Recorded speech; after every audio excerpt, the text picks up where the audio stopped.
Welcome to Brandon Hall Group's Excellence at Work podcast.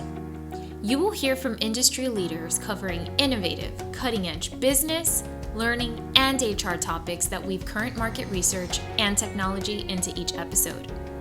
Our Excellence at Work podcast is hosted by Brandon Hall Group's Chief Operating Officer and Principal HCM Analyst, Rachel Cook. Hi, and welcome to Brandon Hall Group's Excellence at Work podcast. Thank you for tuning in, and don't forget to subscribe. I'd like to welcome our guest today. With me as a co-host is Claude Order, our SVP and HCM Principal Analyst from Brandon Hall Group. Hi, Claude. How are you? Hi, Rachel. Hi, Andy. Great to be here. Nice to have you here with me. And along with you, we also have Andy Atkins, the VP and Executive and Team Performance Center of Expertise Leader from BTS. Hi, Andy. How are you? Delighted to be with you, Rachel and Claude. Looking forward to this conversation. And so am I. And just to and thank you all for listening in and joining us. And just to share a little bit more of background about Andy. Andy is the executive, as I mentioned, and team performance practice leader overseeing the C-suite and executive services with BTS. Andy works with senior leaders and their teams to engage, influence, align, and inspire their organizations. Through advisory relationships and facilitation, Andy helps leaders and teams develop insights and acquire skills to create alignment for business performance. He brings a particular focus on how to increase trust and engagement. And a little bit about BTS. BTS, for most of you may know, is a global professional services firm that partners with clients to enable strategy execution. They provide skills, tools, and knowledge so people understand how their daily work impacts business results. They are also a gold preferred provider of Brandon Hall Group, and they have won 31 Excellence Awards in 2021. Congratulations. That's remarkable. Thank you. And then today we're going to be talking about teams and the importance of teams, as well as research, a research model, what makes high performing teams and why they are important. This is really, I think very relevant in today's time frame with talent leaders. And just kind of the way that the way that we work in today's world, through remote teams, virtual teams. Now some are moving back into the office, so there's a lot of change happening. And as you can see, most of our work is done in some type of team fashion, whether it's our team that we manage, team that we're working on a project with, cross-functional from marketing to sales to manufacturing. So all these different departments have to kind of interact with each other to get their work done. And as leaders, we need to really figure out how best to manage and how best to support teams to drive engagement, work performance, the bottom line.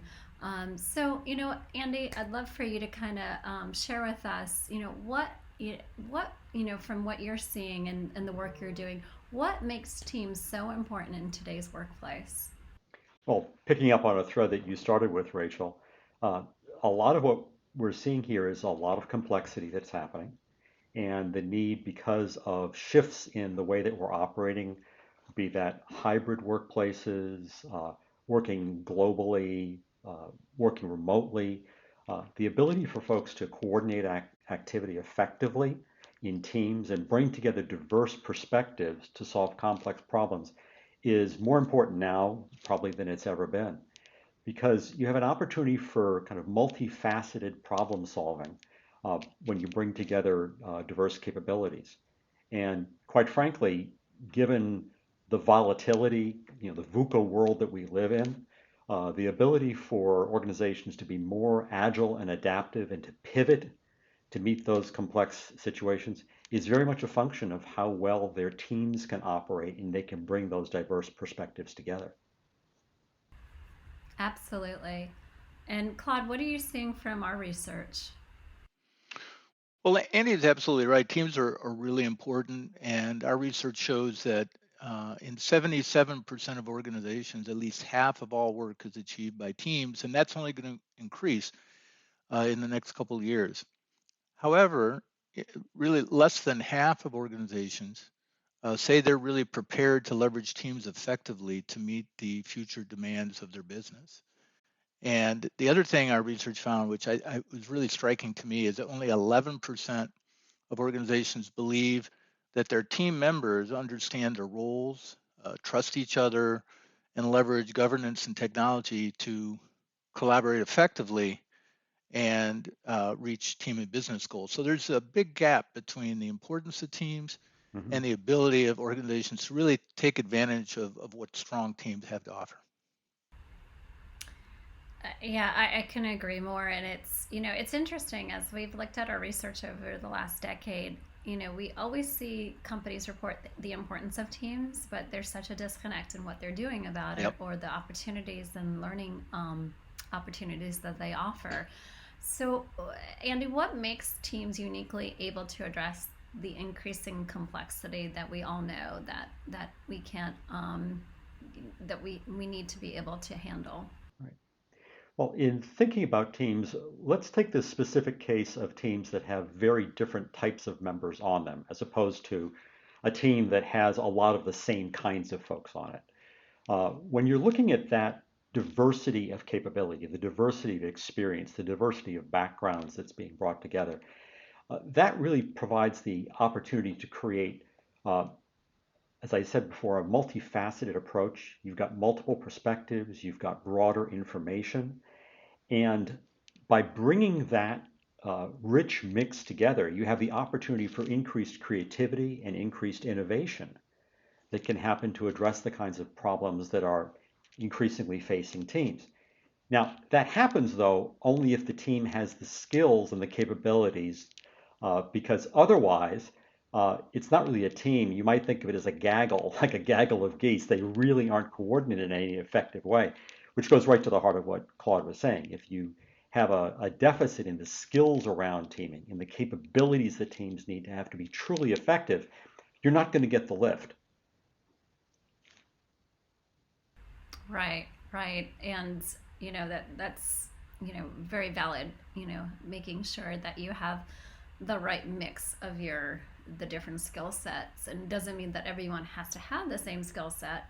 It just means that you need to coordinate or make sure, if you Exactly. do have someone that's, has a level of skills in a certain area, that other person can complement that person by having a different set of skills that they can learn from each other and make that team even stronger.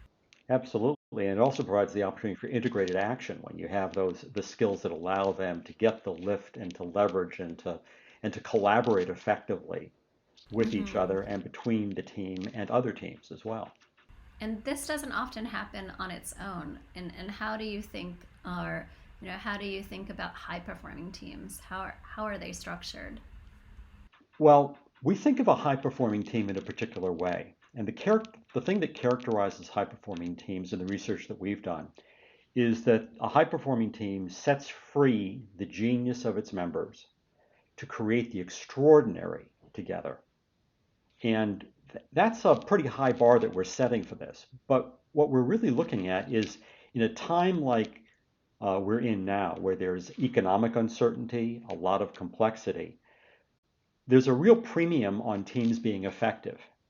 And what we have found is that when a team really is aligned with that definition, when you're setting free that genius of the members so they can create the extraordinary together, when a team is set up to do that, it has a major impact on whether or not they're perceived as effective in what they're doing. In fact, we found in our research that if a team even reaches kind of an average level of effectiveness in the key skills and capabilities, just an average level, there's an 83% chance that team is going to be seen as effective. If they can get to the 75th percentile, they're in the top quartile, it's a 96% chance the team will be seen as effective. So these skills make a big difference in the impact that the team can have in addressing the kinds of challenges that we're facing. And Andy, that's such an interesting um, I think that's such an interesting point, because I remember when we were talking about it about a month ago. You know, if you can just make that incremental change, Yeah. then you can. The reward is so much. It's evident. It's so much. The what it does to the organization and to so many different facets. Claude, can you talk a little bit about our framework with high performing teams? Because I think that I think that's a really interesting kind of way to help kind of get your mindset around it. Yeah, well, what we found is that developing high-performing teams takes a lot of different types of skills. Like Andy said, it's not easy to get there, and I think only recently our organization is really realizing the level of work they need to get even to an average level of team performance that's going to drive business results. So what our framework calls for is, among other things, is first of all setting team goals and expectations. Mm-hmm. That the team really needs to be pulled together and have unified team goals and expectations, and then having to align the team's work with organizational business goals, which sounds easy, but often is not the case. In fact, I just talked to a company a couple of weeks ago that put together a team. They thought it was really going well, but the team had kind of veered off from what the organization's business goals wanted. So a lot of their work was really negated and actually created more conflict in the organization than it did benefit. Another part of the framework, which we touched on with the diversity, is valuing differences. And what we found in our diversity and inclusion research is that while everybody is very focused on diversity, equity, inclusion, a lot of it is focused on, gender, racial, and age differences, and not so much the differences that Andy was talking about in terms of experiences, points of view, ways of thinking. Those more nuanced types of diversity, I think, really help a team excel. And then another part of it is recognizing team members for meaningful contributions. When you're having all these discussions and debates and collaboration, people need to be recognized for the contributions they make, whether they're really major or just small contributions, so that they feel part of the team and feel a sense of belonging. And last but not least, and I know we're going to talk more about this, I think, is constructive conflict. I think this is the biggest issue for teams, is that many organizations, many teams go out of their way to prevent conflict, when really constructive conflict is at the heart of the extraordinary results that Andy was talking about that teams can produce. So those are some of the key factors that we found. And that gets into, I think, where difficult conversations, or the ability to have difficult conversations in a constructive way. So where they take that conflict and kind of embrace that conflict, to then be able to build that trust, and to be able to communicate in a way where you kind of push sometimes that status quo, or you kind of get to a you have the ability to voice your opinion, whether it's right or wrong, but if it's done in a professional and in constructive way, you can really make change. And so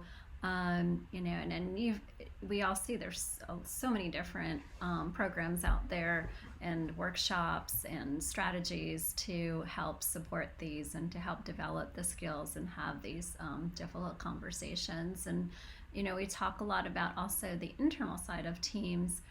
Andy, what is the external side of a high performing team? Well, let's actually unpack both the internal and external, because on the internal side, there are a couple of factors that we found as well that really align with what Claude was talking about.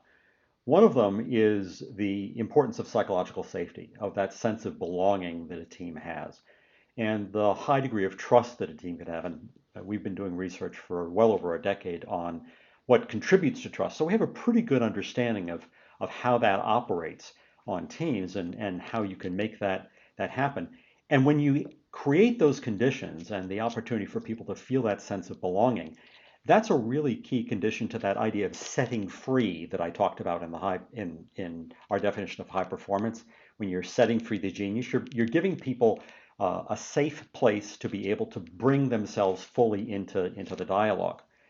And then the other internal factor that we've also found is what Claude was talking about in terms of constructive conflict.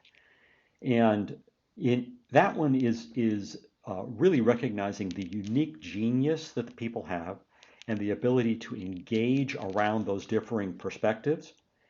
And there's a bit of an irony here when we look at what happens internal to teams, because in some cases, uh, as you were talking about, Rachel, some people avoid the conflict side of things, but there's such a thing as positive disharmony on a team. In fact, one of the things that we think about with teams is that when you get constructive conflict, when you get people who can fully engage around the issues and separate disagreement around issues and topics and points of view from a personal disagreement, when they can make that distinction, you can get this kind of really productive disharmony, and it can be an engine for growth. The flip side of that is teams where they're just too nice to each other, where they actually bury the conflict, they bury the differences in service of making sure that they stay friendly with each other. And unfortunately, what that creates is a sense of false harmony, where it looks like things are fine in the team, but it's really placid. And what they're doing is they're being nice to each other, but they're not engaging when they need to. And so those are a couple of the internal factors that we find are so important.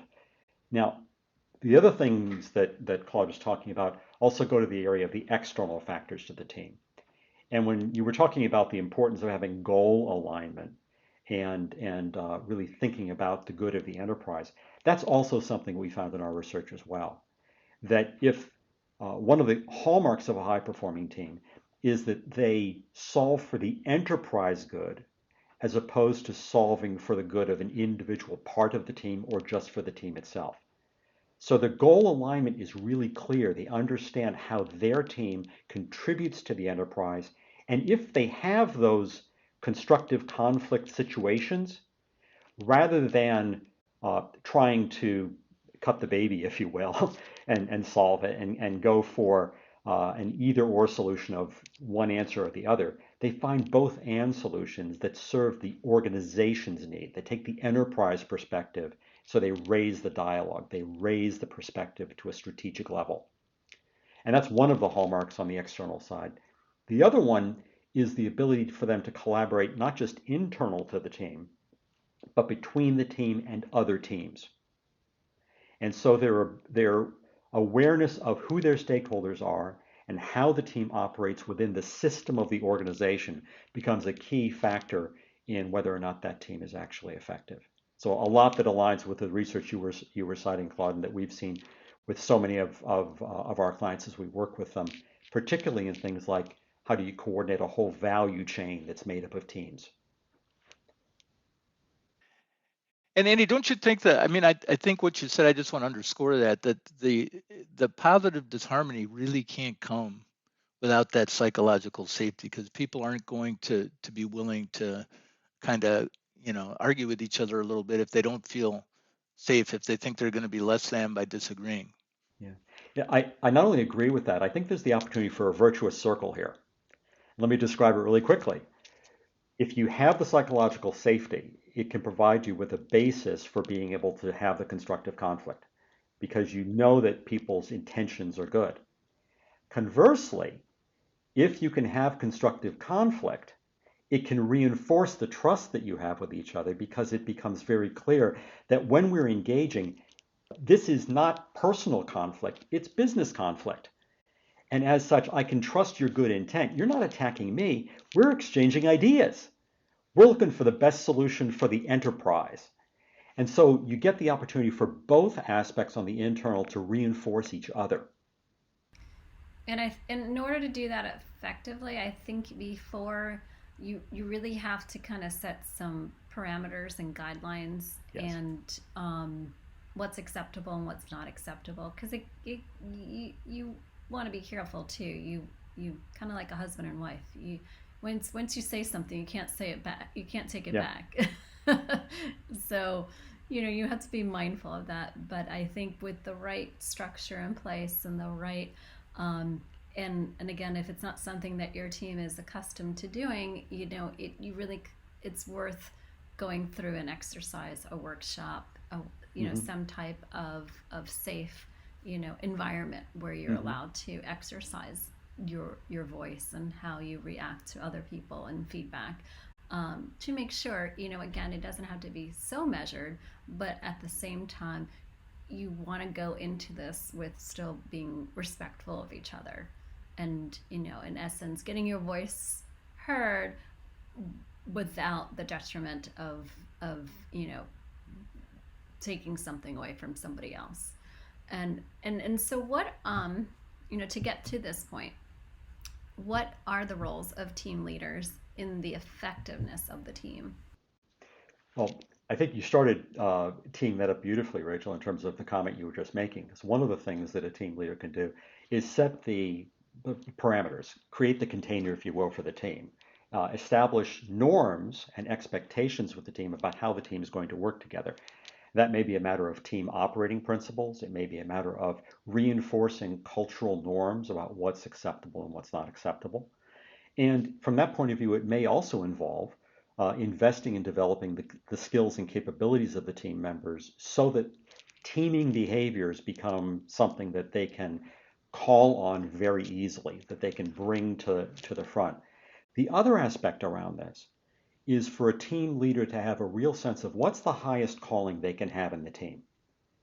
There's a self-interest here for a team leader to think about, because in the research that we've done in looking at effective leaders of things like innovation and growth, one of the things that we've found is that the most effective leaders of innovation are able to bring together in a team environment, be that an ad hoc team or a formal team, but bring together in a team environment diverse perspectives, and to bring the diversity, the different points of view, the tension, the constructive conflict, bring that up and hold that tension to allow the effective mix to happen.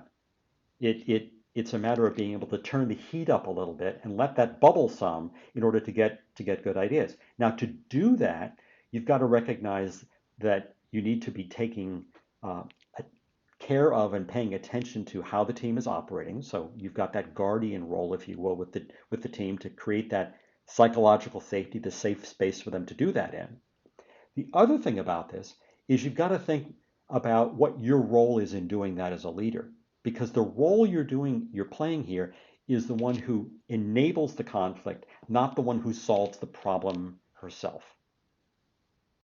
So one of the other things that we also found is that the most effective leaders of innovation weren't necessarily they themselves the best innovators, but they were very effective at being able to create that psychological safety and hold the constructive conflict in a team in order to get the best ideas to come forward. And a lot of it's skill building, and a lot of it is just great leadership practice too. And one of the things we've found is that that kind of team leadership that's so critical that Andy just talked about is not in a lot of organizations what traditional leadership development is about. So focusing on team leadership development specifically is really important. And I was really blown away by our latest survey where 97% of organizations believe that team leadership training is the most important type of training that can be done now. So organizations are seeing with the increase in teams the critical nature of team leadership, and they're not necessarily getting that kind of leadership or teaching that kind of leadership. And I mean, it's hard to get 97% of people to agree on what day it is, let alone that a certain type of training is needed. So I think that's really shows where we are. That organizations are really beginning to understand what it's going to take to move their organizations forward, the importance of teams, and create those team leaders they need to drive results. And this all relates back to human nature. We're meant to be social, and humans, when you have that trust and you have that connection, perform better. Just whether it's through friendship, through your work, getting a job, a task done. When you are engaged with someone that you enjoy being with, the experience is so much more rewarding and productive. And as we wrap up today, just my last question I have is around teaming. And you mentioned teaming before. What is that about? Well, teaming is taking the lessons that we've learned about how high performing teams operate and looking for transferability of those capabilities, those skills, those orientations into less formal team environments. Now, that may be a matter of ad hoc teams, or it may be a matter of situations where a group of people come together and they need to do coordinated, concerted, collaborative activity. But the skills around teaming, the skills around how you can create high levels of psychological safety, how you can have capabilities in engaging in constructive conflict and being able to bring those different ideas together. In thinking about the big picture and the strategy when you're trying to think about how you're going to create value and in how you're going to collaborate, those skills are incredibly relevant regardless of whether you are in a formal team structure where it shows up on the organization chart, or you're in a group of people who are brought together on an ad hoc basis and need to do something. Having those team skills and being able to apply them, that's what teaming is about. And it's probably, in some ways, a breakthrough kind of orientation for folks in dealing with the kind of complexity that we started talking about at the beginning of our conversation. Because if you can bring that suite of skills together in whatever place it's needed, you're going to be able to create more agile workplaces, really tap into the diverse skills that you've got in the organization, and you'll be able to adapt agilely and do the kinds of pivots that are required in business. It's all about adapting and pivoting and and moving forward. And hopefully, in the middle of it all, you can have a constructive discussion that you did not anticipate. Sometimes you go into a meeting and you're, as a leader, your focus is this way, and then all of a sudden these conversations start to unravel. And so at the end of it, you may not necessarily be as positive along the journey, but the end result, you want it to have a positive outcome to drive greater results and greater all around culture for the organization. And also, I wanted to point out, I mentioned earlier, and I wanted to recognize you for your 2021 HCM Brandon Hall Group Excellence Awards, which you won 31. And most recently, we had our announcement, our webinar announcement this year. In 2022, you won 40, or UTS has won 44. So congratulations. So I wanted to give some accolades there to last year and this year. And we're excited about next year's conference, and I believe your partnership there. So we're looking forward to it. So congratulations. Well, thanks so much, Rachel, on behalf of BTS. Thank you very much for that. And we're very excited about that as well. It's a great partnership that we've had with you, and we look forward to it being mutually rewarding and productive for both of us and for our clients going forward. So thank you. Thank you. And thank you, Claude. Thank you for joining me, and Andy, thank you. And thank you for listening in. And until next time, take care. Bye-bye, everybody. Goodbye.